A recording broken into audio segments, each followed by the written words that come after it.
Good morning students. Plus 2 Samathika Shastra online class like ella vidyarthikaleyum orikal koodi swagatham cheyunu. We are discussing the second chapter of microeconomics, theory of consumer behavior. ഉപഭോക്തൃ പെരുമാറ്റ സിദ്ധാന്തം എന്ന സൂക്ഷ്മ സാമ്പത്തിക ശാസ്ത്രത്തിലെ രണ്ടാമത്തെ അധ്യായമാണ് നമ്മൾ ചർച്ച ചെയ്തുകൊണ്ടിരിക്കുന്നത്. So in the last session we discussed about price elasticity of demand. And there are 3 degrees of price elasticity. ചോദനത്തിന്റെ ഇലാസ്തികതയ്ക്ക് 3 അവസ്ഥകളാണുള്ളത്. There are 3 cases of price elasticity of demand. Which are they? One is inelastic demand.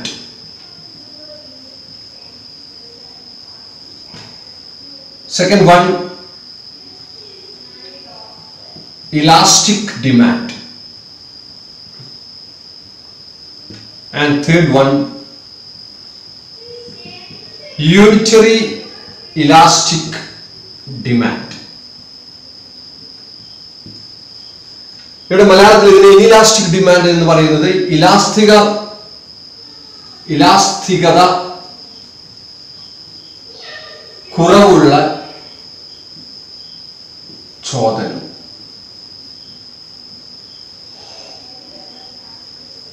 Elastic demand എന്ന് പറയുന്നത് പ്രതികരണം കൂടുതലുള്ള ചോദനം. Unitary elastic demand means സമ ഇലാസ്തികത ചോദനം. So there are 3 cases of price elasticity of demand. ഇതോരോന്നും നമ്മൾ explain ചെയ്യണം. അപ്പോൾ ആദ്യം what I mean by this inelastic demand, അഥവാ ഇലാസ്തികത കുറവുള്ള ചോദനം എന്ന് പറഞ്ഞാൽ എന്താണെന്നാണ് നമ്മൾ ആദ്യം ഡിസ്കസ് ചെയ്യുന്നത്. Okay, so what is inelastic demand? എന്താണ് ഇലാസ്തികത കുറവുള്ള ചോദനം എന്നതുകൊണ്ട് അർത്ഥമാക്കുന്നത്? നമുക്കൊരു സിമ്പിൾ ഉദാഹരണത്തിലൂടെ ഇത് വ്യക്തമാക്കാം. Suppose a consumer demands 15 mangoes when price is 5. So at price 5, the consumer demands 15 mangoes. When price increased to 7, the consumer consumes or demands 12 mangoes. So when price increases, the consumer demands less. You see,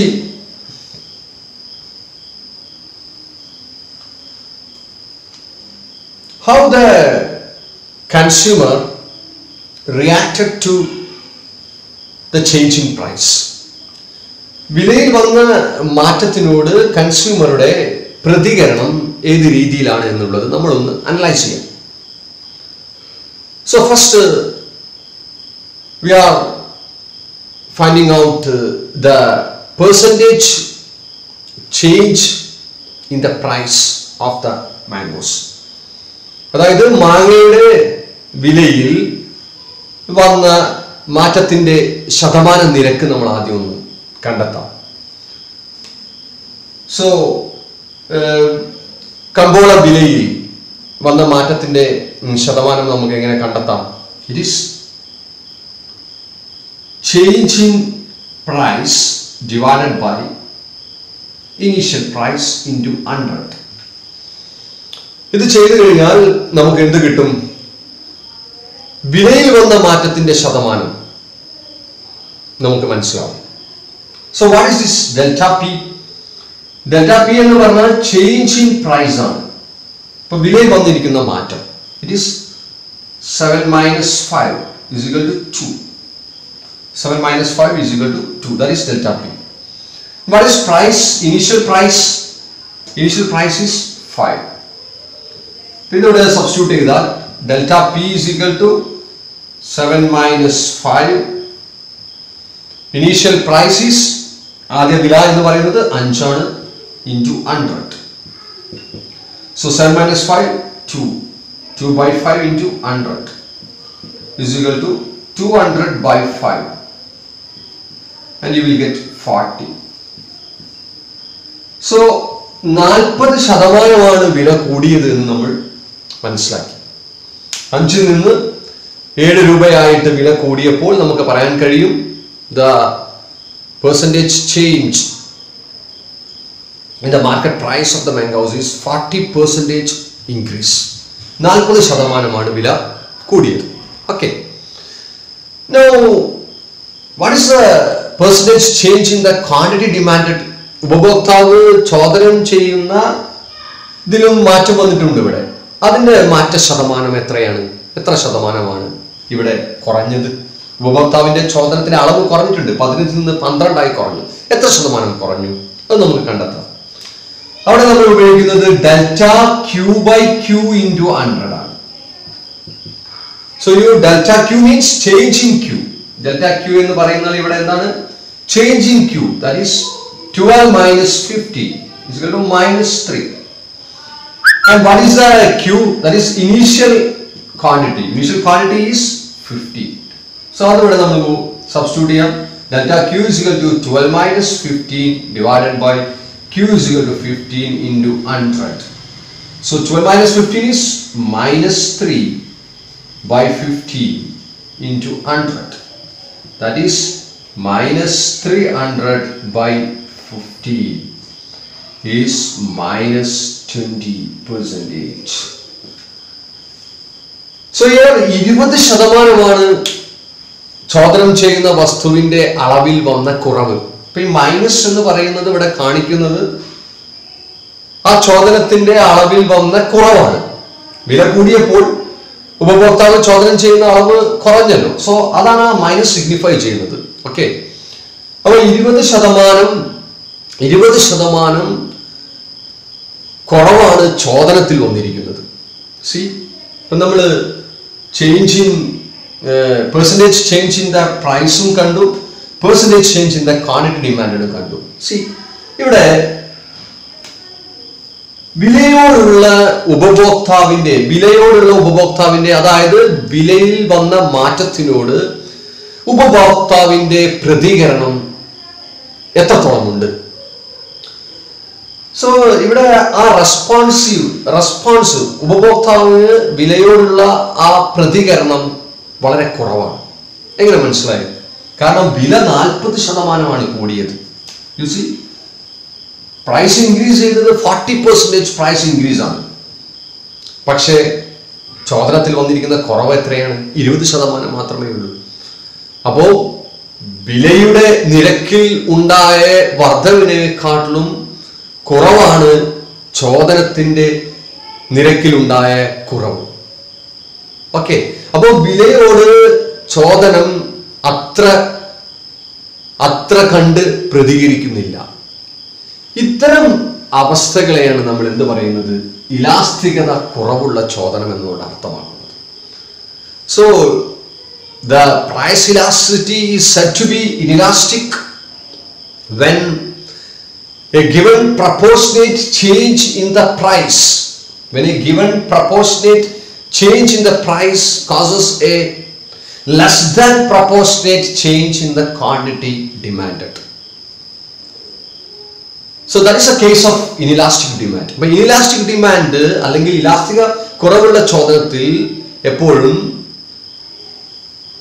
ചോദനത്തിന്റെ അളവിൽ വന്നിരിക്കുന്ന മാറ്റ ശതമാനം വിലയുടെ അളവിൽ വന്നിരിക്കുന്ന മാറ്റത്തിന്റെ ശതമാനത്തെക്കാളും കുറവായിരിക്കും.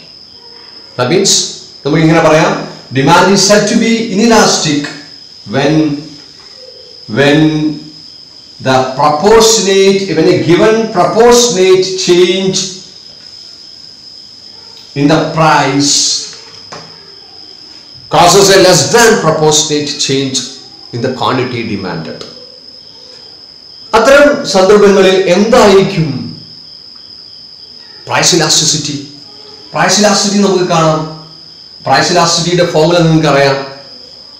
Percentage change in the quantity demanded divided by percentage change in the price. So what is here the percentage in the quantity demanded? It is 20%. So what is the percentage change in the price? 40.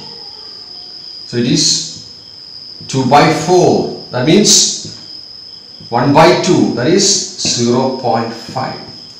So ED is equal to 0.5.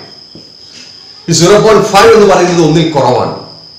അപ്പോൾ നമുക്ക് പറയാം inelastic demand എന്ന് പറയുന്ന കേസിൽ എപ്പോഴും ED will be less than 1. So inelastic demand എന്ന് പറയുന്ന കേസിൽ ED എന്തായിരിക്കും? less than 1. So that is all about the inelastic demand. ഇപ്പോൾ inelastic demand എന്ന് പറയുന്ന കേസ് നിങ്ങൾ വ്യക്തമായിട്ട് മനസ്സിലാക്കുക. The price elasticity is said to be inelastic when a given proportionate change in the price causes a less than proportionate change in the quantity demanded, and the price elasticity of demand will be less than 1 in the case of inelastic demand. Okay, so next we are going to discuss the case of elastic demand. Okay, so next we are discussing the case of elastic demand. പ്രതികരണം കൂടുതലുള്ള ചോദനത്തിന്റെ അവസ്ഥ എന്തായിരിക്കും? ഇത് നമ്മളൊരു ഉദാഹരണത്തിലൂടെ തന്നെ വ്യക്തമാക്കാം. So a consumer demands 10 mangoes when price is 5, and when price increases to 7, consumer demands 5 mangoes. So this is the demand schedule of the consumer.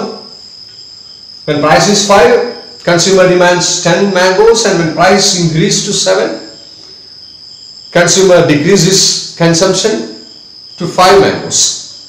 See, ഇവിടെ വിലയിൽ വന്നിരിക്കുന്ന മാറ്റത്തിന്റെ നിരക്ക് നമുക്ക് കണ്ടെത്താം. Delta P by P into 100. So what is delta P? Change in P. Change in P എന്ന് പറയുമ്പോൾ നമുക്ക് അറിയാം 7 minus 5. Initial price, that is 5 into 100. That is 2 by 5 into 100. 200 by 5, and you see 40%. 40% വില കൂടിയത്. ഓക്കെ, ഈ 40% വില കൂടിയപ്പോൾ consumer എങ്ങനെ റിയാക്ട് ചെയ്തു? How the consumer responded to the change in price. അപ്പോൾ കൺസ്യൂമറുടെ റെസ്പോൺസ് നമുക്ക് കണ്ടെത്താം.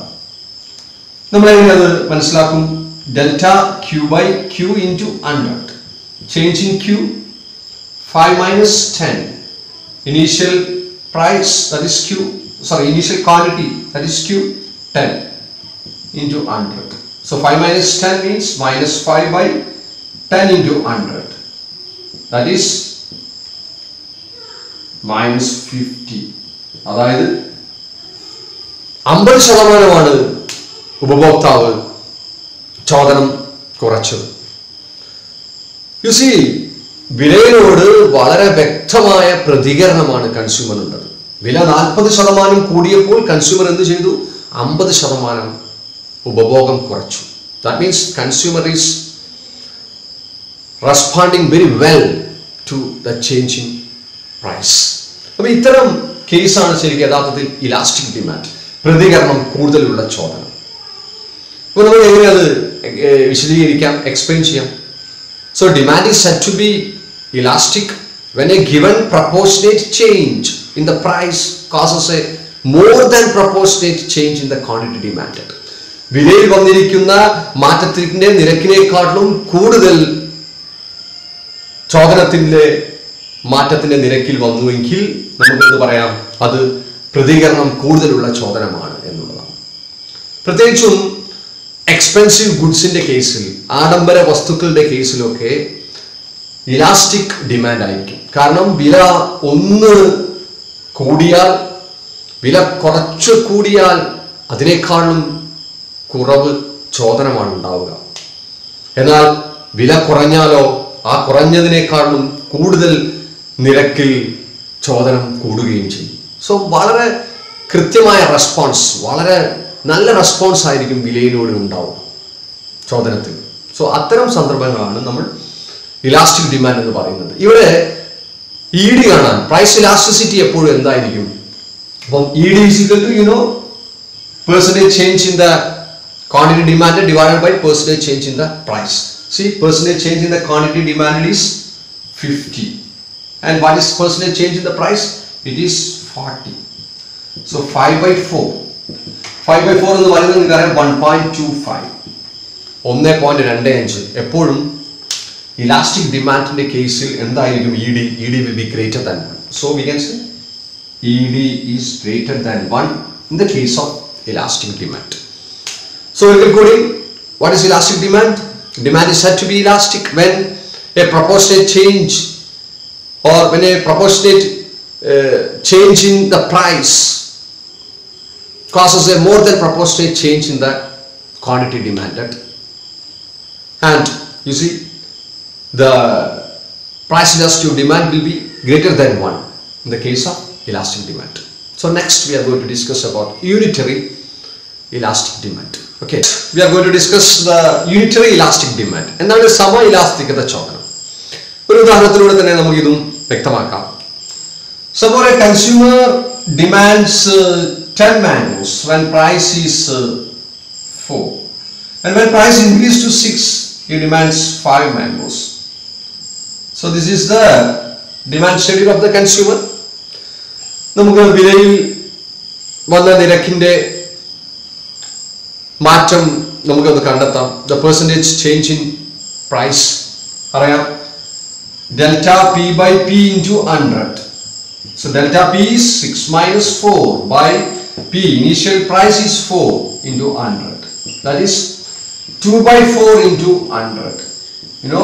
200 by 4. It is 50. അതായത് 50% വില കൂടിയത്. ഓക്കെ, 4 നിന്ന് 6 വില കൂടുക എന്ന് പറഞ്ഞു കഴിഞ്ഞാൽ 50% വില കൂടി. So next, what is the percentage change in the quantity demanded? ഈ 50% വില കൂടിയതിനോട് നമ്മുടെ ഉപഭോക്താവ് എങ്ങനെയാണ് പ്രതികരിച്ചത്? നമുക്ക് കണ്ടെത്താം. Delta Q/Q into 100. What is delta Q? It is 5 minus 10 by initial quantity, that is 10 into 100. 5 minus 10 is minus 5 by 10 into 100, that is minus 50. അതായത് 50% കുറവ് ഉപഭോഗം ചെയ്യുന്ന അളവിൽ. ചോദനം ചെയ്യുന്ന ആളുകളിൽ ഉപഭോക്താവിന് 50% കുറവാണ് രേഖപ്പെടുത്തിയിരിക്കുന്നത്. എപ്പോൾ? വില 50% കൂടിയപ്പോൾ. ഇവിടെ നിങ്ങൾ ശ്രദ്ധിക്കുക, വിലയുടെ നിരക്കിൽ വന്ന മാറ്റവും അതുപോലെ തന്നെ ചോദനത്തിന്റെ നിരക്കിൽ വന്ന മാറ്റവും തുല്യമാണ്. You see, 50%, when there is a 50% increase in the price, we can see a 50% fall in the quantity demanded. ഇത്തരം കേസിനെയാണ് നമ്മൾ എന്ത് പറയുന്നത്? യൂണിറ്ററി ഇലാസ്റ്റിക് ഡിമാൻഡ് അഥവാ സമ ഇലാസ്തികത ചോദനം എന്ന് പറയുന്നത്. നമുക്ക് എങ്ങനെ ഡിഫൈൻ ചെയ്യാം? So demand is said to be unitary elastic when a given proportionate change in the price causes an equally proportionate change in the quantity demanded. വിലയിൽ വന്നിരിക്കുന്ന മാറ്റത്തിന്റെ ശതമാനവും അതുപോലെ തന്നെ ചോദനത്തിൽ വന്നിരിക്കുന്ന മാറ്റത്തിന്റെ നിരക്കും തുല്യം. ഈ കേസാണ് നമ്മൾ സമ ഇലാസ്തികത ചോദനം എന്ന് പറയുന്നത്. സോ ഇവിടെ എന്തായിരിക്കും ED അഥവാ പ്രൈസ് ഇലാസ്റ്റിസിറ്റി ഓഫ് ഡിമാൻഡ്? നമുക്ക് കണ്ടെത്താം. ED കാണുന്നത് നിങ്ങൾക്കറിയാം, percentage change in the quantity demand divided by percentage change in price. So here percentage change in the quantity demand is 50, 50% കുറവ് രേഖപ്പെടുത്തി. അതുപോലെ തന്നെ വിലയിൽ വന്നിരിക്കുന്ന നിരക്കിൽ വന്നിരിക്കുന്ന മാറ്റം 50% കൂടി. That is 50/50 is equal to 1. അപ്പോൾ ED is equal to 1. Price elastic of demand എപ്പോഴും 1 ആയിരിക്കും യൂണിറ്ററി ഇലാസ്റ്റിക് ഡിമാൻഡിന്റെ കേസിൽ. സമ ഇലാസ്തികത ചോദനം ആണെങ്കിൽ പ്രൈസ് ഇലാസ്റ്റിസിറ്റി, ചോദനത്തിന്റെ ഇലാസ്തികത എപ്പോഴും 1 ആയിരിക്കും. ഓക്കെ, ഞാൻ കൺക്ലൂഡ് ചെയ്യുകയാണ്. ഈ 3 കേസുകളും പ്രൈസ് ഇലാസ്റ്റിസിറ്റി ഓഫ് ഡിമാൻഡ് എന്തായിരിക്കും എന്നുള്ളത് നമ്മൾ ഓർത്തു വെക്കേണ്ട കാര്യമാണ്. അതായത് 3 തരത്തിലുള്ള ഡിഗ്രീസ് ഓഫ് പ്രൈസ് ഇലാസ്റ്റിസിറ്റി അഥവാ 3 അവസ്ഥകൾ നമ്മൾ ചോദനത്തിന്റെ ഇലാസ്തികതയുമായി ബന്ധപ്പെട്ട് മനസ്സിലാക്കി.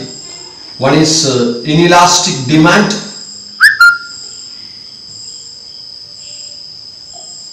കുറഞ്ഞ ഇലാസ്തികതയുള്ള ചോദനം. ഈ കേസിൽ ED <1 ആയിരിക്കും. നെക്സ്റ്റ് ഈസ് ഇലാസ്റ്റിക് ഡിമാൻഡ്, വിലയിൽ വരുന്ന മാറ്റത്തിനോട് വ്യക്തമായ പ്രതികരണം കാണിക്കുന്ന, പ്രതികരണം കൂടുതലുള്ള ചോദനം എന്നാണ് നമ്മൾ ഇതിൽ പറയുക. അത്തരം കേസിൽ ED <1 ആയിരിക്കും. മറ്റൊന്ന് യൂണിറ്ററി ഇലാസ്റ്റിക് ഡിമാൻഡ്, നമ്മൾ മനസ്സിലാക്കി വിലയുടെ നിരക്കിൽ വന്നിരിക്കുന്ന മാറ്റവും ചോദനത്തിന്റെ നിരക്കിൽ വന്നിരിക്കുന്ന മാറ്റവും തുല്യമാകുന്ന കേസാണ്. അത്തരം സന്ദർഭങ്ങളിൽ ED = 1 ആയിരിക്കും. So this is very important. ഈ 3 കേസുകളുടെയും പ്രൈസ് ഇലാസ്റ്റിസിറ്റി ഓഫ് ഡിമാൻഡ് എന്തായിരിക്കുമെന്ന് മനസ്സിലാക്കുക. When in elastic demand, ED is less than 1. In the case of elastic demand, ED is greater than 1, and in the case of unitary elastic demand, ED will be equal to 1. Okay. So that is all in this class. We will see the next class. Till then, goodbye. Thank you.